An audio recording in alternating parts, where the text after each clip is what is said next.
Hello again, and welcome to Leadership Wrangler with Robin and Dick Powell. Today we're going to talk about a subject that, quite honest with you, has been coming up more and more for us to take and discuss. It's really the law of the buy-in, where leadership just doesn't seem to understand what that means. They're still stuck in the old days where might makes right and whatever they say should go. And unfortunately, it didn't work in the 1950s. It sure as the devil doesn't work now. The thing that we want to talk to you about is this. When a leader doesn't have the buy-in of the people. Tell me how that works, Robin. Well, at that point, I would question whether he was actually the leader. Yeah. He or she. If you are the leader of an organization or a group, and people aren't following you, are you not the leader? Are you the only one they have, or can they not get? Are you really the leader? Well, are you paying attention? Well, first of all, you're not paying attention, obviously, or you would have their thoughts as part of your frame of reference at any given time. We're talking in circles here. And, well, we're not. We're what I want to put up here is this. When people buy into the leader, they buy into the vision. And they have to buy into the leader first before they can buy into the vision. And this is the perception of the leader and what the leader is exhibiting to the people that are following him. All right. He has to the leader must, I keep using he. The leader needs to be a leader and present themselves as a leader, and always keep in mind that their followers are only going to follow if he's going the direction they want to go. Is that correct? Well, yeah, and you cannot cast a vision and expect buy-in just because you're the leader of the position that you're holding. Right. You have to work it. I guess work it is an okay word, but you have to. I'm going to tell you the truth. Every leader's a salesperson, and the deal is to get people to buy into it, you have to sell it first. Yes, and sometimes when the leader of an organization or a group or whatever is a leader, and then people sort of join after he becomes a leader, and then there's a different dynamic running there. You join because of the leader. I'm going to take and go over some things I borrowed from John Maxwell's book, 21 Irrefutable Laws of Leadership.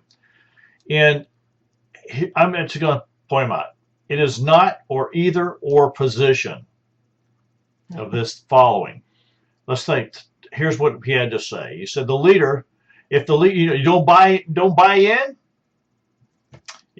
don't buy in, get another leader. Or find another group. Yeah. Don't buy in to the leader, but you buy into the vision, get another leader. You buy into the leader, but don't buy into the vision, get another vision. Clean your glasses. And if there's a buy-in for the leader and a buy-in for the vision, get behind the leader.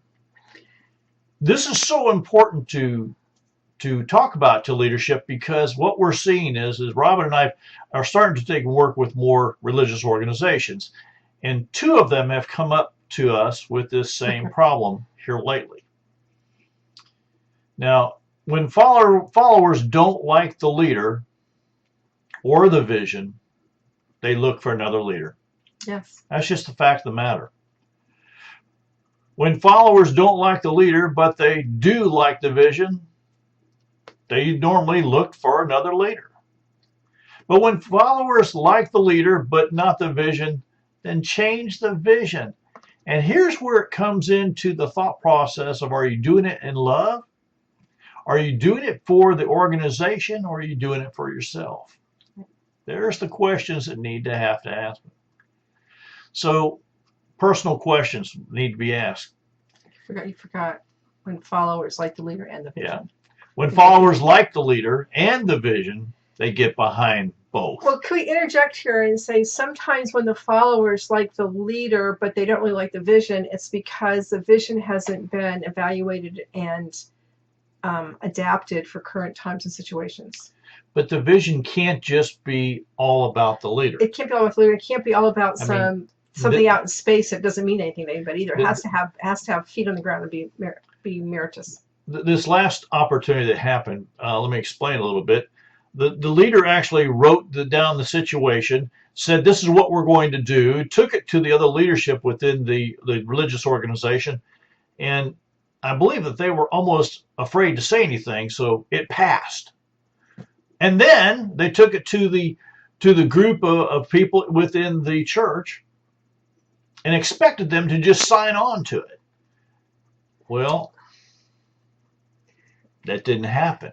It didn't cause a major rift yet, but it didn't happen. Well, here's the thing that's happening. And in both of these religious organizations that we're playing with right now, the people said the same thing. And I hate to hear this. Pastors come, pastors go, people stay. People stay. Or not. And that's exactly what this is saying here.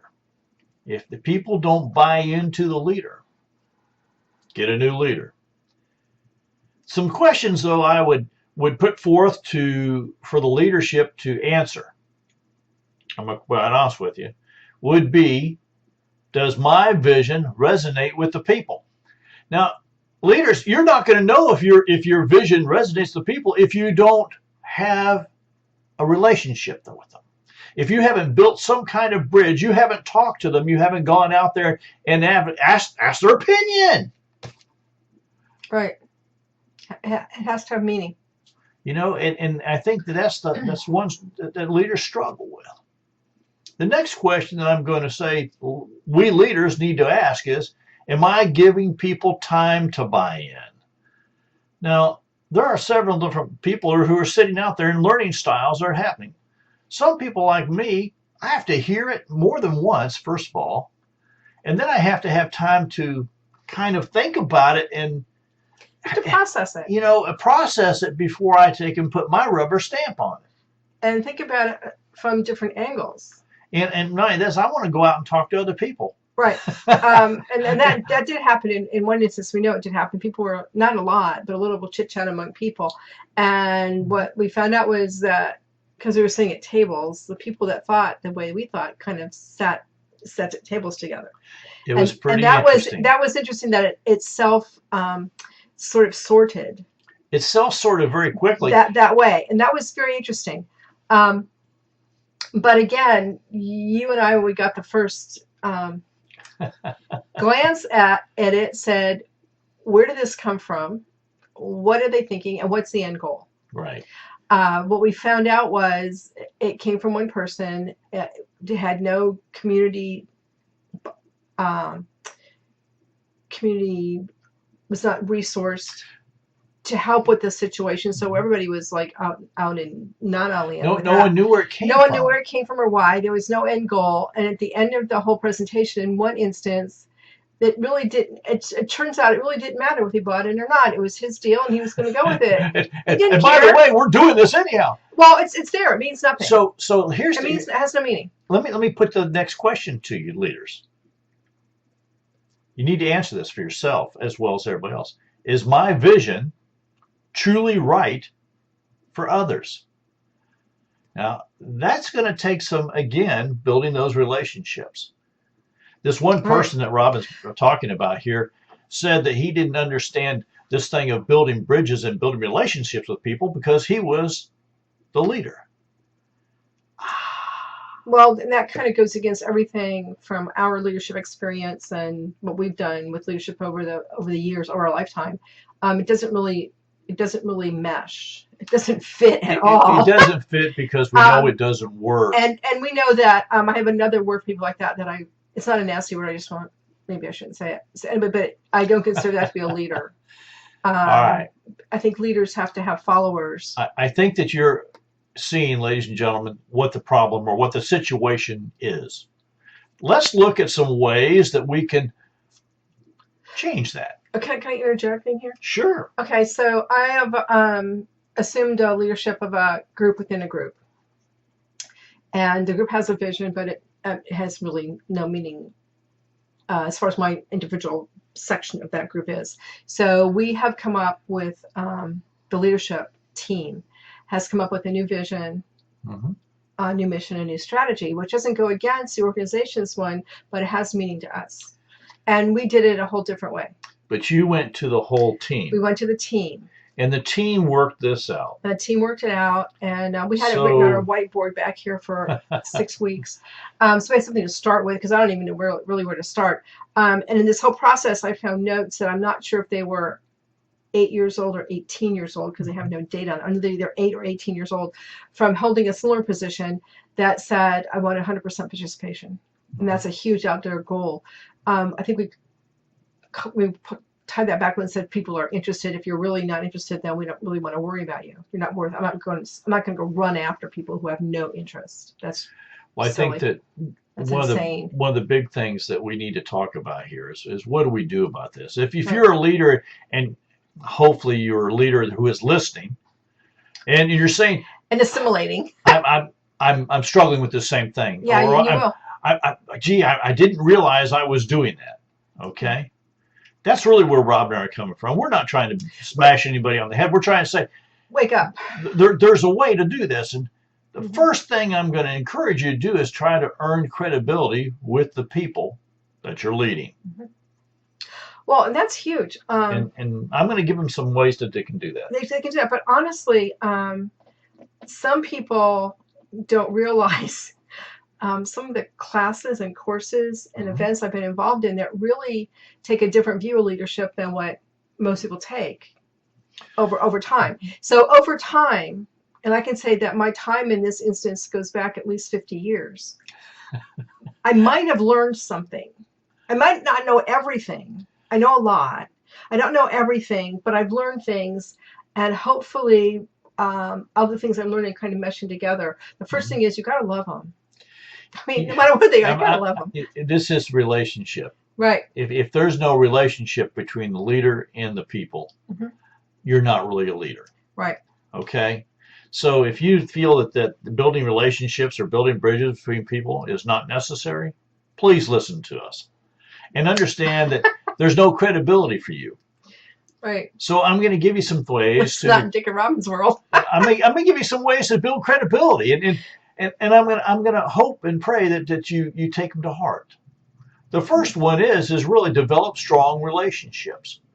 This means that you have to take the time and be intentional, and it's going to take work to build that relationship with people. And I think about again my organization within organization, how long I have known some of these people, Mhm. a really, really long time, and we may not see everybody every week or have conversations every week, but over time you've encountered them in a variety of situations and programs and wherever else, and you have a relationship and it has a foundation. Pay attention to that. So building strong, yeah, nurture it. It's intentional, but it takes time, and you have to put yourself into it. You can't just ignore it. As one of my good friends said yesterday, he felt when he went places, people just glad-handed and kept on going. They didn't really care about him. You've got to care. You have to love them. Okay? You got to love them. Love God's people. The next thing I want to encourage you to do as a leader is be honest, authentic. Be who you really are. Don't be that person one way at home and one way out, one way at work and one way someplace else, because people know that they know. They know. And when you're not authentic and you're not honest, your credibility will slip very quickly. Yeah, people will figure it out pretty fast. And it'll be hard to regain it. Yeah. Mm-hmm. Set the example for others. You know, I was raised by my grandfather, who has always said, walk the talk, and for years I didn't have a clue what he really meant, okay? But what he meant was it's your character. When you say one thing and do something else, or you say one thing and someone sees you do something else, actions. I'm going to tell you what, your credibility just goes away quicker than you can imagine. So setting an example takes intentionality. It also takes someone, I would tell you, find someone to hold you accountable. Well, that and to bring that into 2018, things like cell phones and cameras. I mean, everything you say and do could theoretically be kept for posterity. It's not like you can get away with stuff like you could when we were kids because Yeah. they could see, but it wasn't recorded anyway. You can always deny it. But Right. be very careful because sometimes you're on and it's there for posterity. So be careful. All right. This next one's going to be a little bit different. You see, as leaders, we need to provide the tools to gain knowledge from other people and everyone around us, to gain the knowledge that we have that we're trying to put out there, and the encouragement to do so. So what would that look like? Providing the tools. Ongoing continuous learning, and no matter what organization, is one of the most important pieces we can do. Right. And sharing any new information. Well, again, what books are you reading? What books you're reading, who you're hanging around, what seminars you go into. TV, it's not even television shows you're watching. But I was thinking even, like I've said over and over on these programs, I built a heck of a team one time because we all read the same book. And we had weekly telephone calls. When I keep going back to that, you all can have no clue. You have no experience or no frame of reference. If you haven't done this with a group of people, read the same book. Talk about the book on a regular scheduled time frame. It was huge. We are still the best of friends, and it's been 7 or 8 years. I mean, they are my buds. We shared things. The people that didn't do that with us were unintentionally, but basically excommunicated because we have this relationship and they weren't part of it. They refused to read the book and make a phone call. And so watch that. I will tell you, Robin did this with a group of ladies. I also tried to do this with a church in our local area. Two churches, by the way. One church, the leadership signed on to it, and every week they were on the phone with us. We were checking in, and they were reading the book, and they were going through the scriptures. They were doing the things that needed to be done. The other church, the head leader said, "Well, gee, this is just like work, and we don't need to do this because we all have PhDs, QIZs, and masters and all these kind of things." Well, the one church that did it, they're thriving and growing. The other church is dying a slow death. They're actually dead, but they just didn't know to lay down yet. The next thing I'm going to take and tell you is what? Set an example. Set an example. Yeah. You set the example by reading the book with your people. You cannot expect people around you to do things you're not willing to do. Right. And if you don't set the example, someone else probably is. Yeah. It may not be the right example. Because there's always somebody watching. Mm-hmm. I never forget. I'll give you a terrible example. I was teaching pole climbing, and there was many other instructors there, but I was the only instructor that climbed with his people. Right. Everyone wanted to be in my class. I couldn't take them all. I couldn't manage everybody, but we had to actually. But that's the difference there. People are watching what you do, and you cannot give what you've never done. There's a saying in there that says people generally follow the direction you go, not the one you point. Well, people do what people see. It. Whether they do it consciously or unconsciously, we're here to match in Mime and Minute. We just went to the Crane International Crane Foundation, and I've been thinking about what they're talking about. The guy that got that first crane, that first whooping crane from the San Antonio Zoo and brought it back to Minnesota or Wisconsin. I guess it was Wisconsin. Because they were down to 21 whooping cranes in the world. They're up to 450 now. But how he was like the mommy, the crane had never seen another whooping crane. And it was following him. And they have all these puppets that go on your hands. Yeah, on your hands. And you have to have your hands a certain way. And they watch to make sure, because they have to use the puppet hand to feed the babies. Yeah. How that translates into humans and how we don't know how much we're mimicking people unless you stop and think about, like, why did I do that? Why do I walk this way? Why do I talk this way? What are my mannerisms? All those things. It's something we learned from someone. We picked up and wanted to copy it. So set the example and make sure it's a good example. It's a good example. Mm-hmm. The next one I'm going to really stress is provide a culture that promotes leaving a legacy of leaders. You Mhm. see, leaders, one of our major things that we're called to do is build more leaders. Right. And we can't do that if we just do our own thing. We never delegate, we never pass on, we never go out and build relationships. We don't do any things we talked about, then no one's going to step up. Right. And again, this is the leaders of an organization sometimes are there for long periods of time. Mhm. Sometimes they're there for a term. Mhm.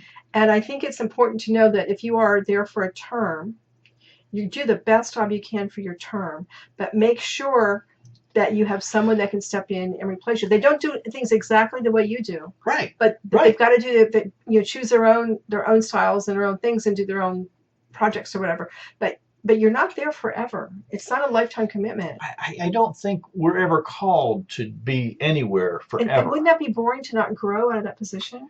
Well, I mean, I just think that would get really boring about year 4 or 5. you and I are of like mind on this. Mhm. We've been in many organizations where there have been term limits and people complained about them, and we kept saying, no, this is a good It's a thing. good thing. This is a good thing because it gives you, it really gives you the opportunity to do what you're supposed to be doing, and that's building the next person behind you. And enjoy it and do a good job at it for a period of time.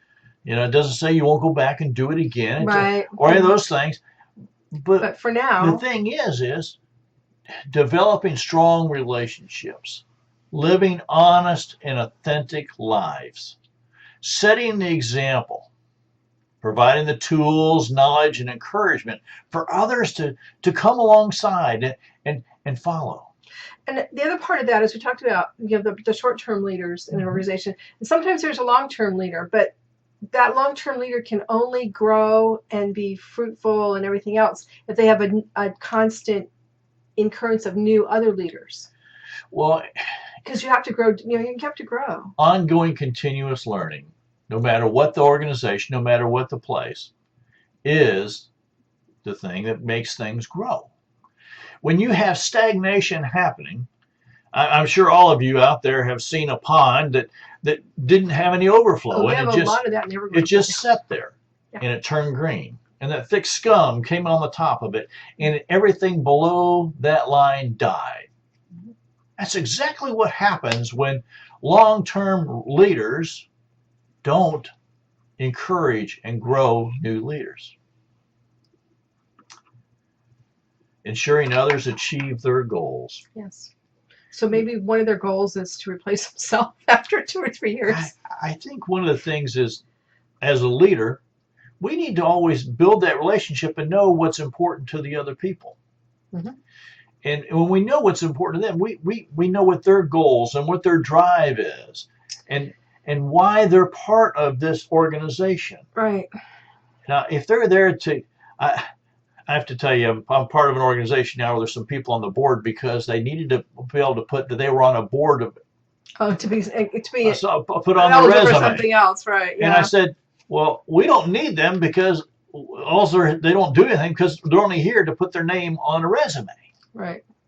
You see, that's the wrong reason. And the leaders within there, when I said that, they went, "Oh,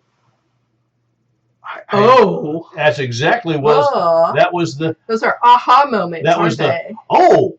Well, that's why they're not. I know because they're not involved. They're not. But the top leadership needs to recognize. Didn't ask the right question. So you're back to interview process and everything else at that point. We are.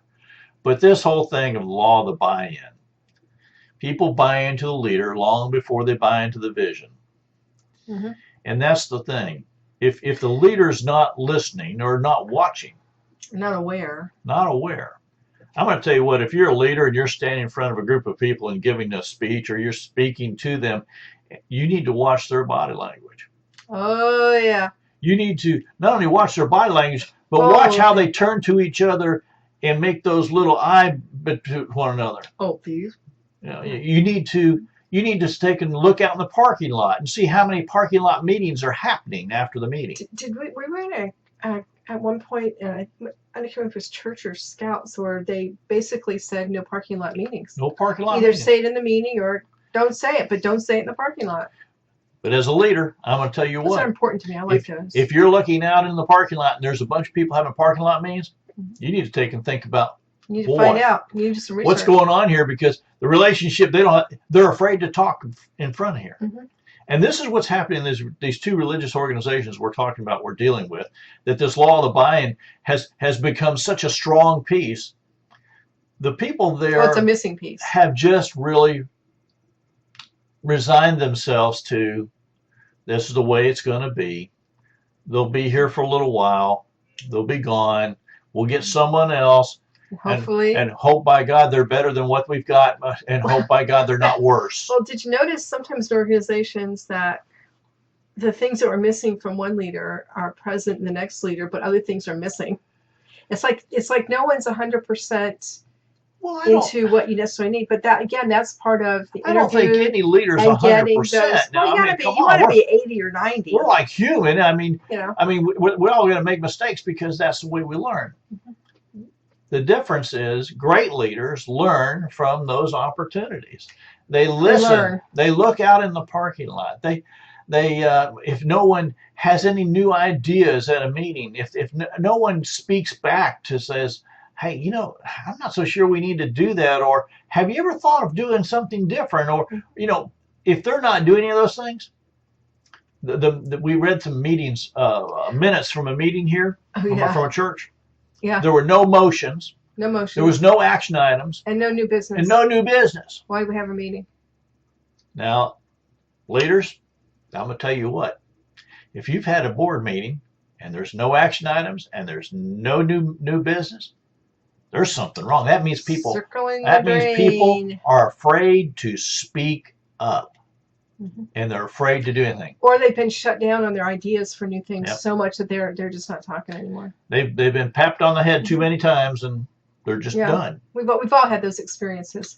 And that's what the people told me in this one church. We've just resigned ourselves. We're going to come every Sunday, but we won't be involved in anything. Do you remember the church that said we're old, and at this point in time, the last living person, please lock the door on your way out? I thought that was horrid the first time I heard it. But in talking to people that went to that church, and it can happen in any organization, that was really what they all thought. They didn't think anything different. Anyone who had a different thought had already moved to a different church. And by the way, that church is closed, and the property was sold. And it's a parking lot now. It's a parking lot. There's a retail organization built a brand new building there. Oh, okay. Last time I was by, it was still a parking lot. Okay. So there you go. And it's not just churches, it's any organization. Sometimes we know have served their time and it's time for them to just dissolve.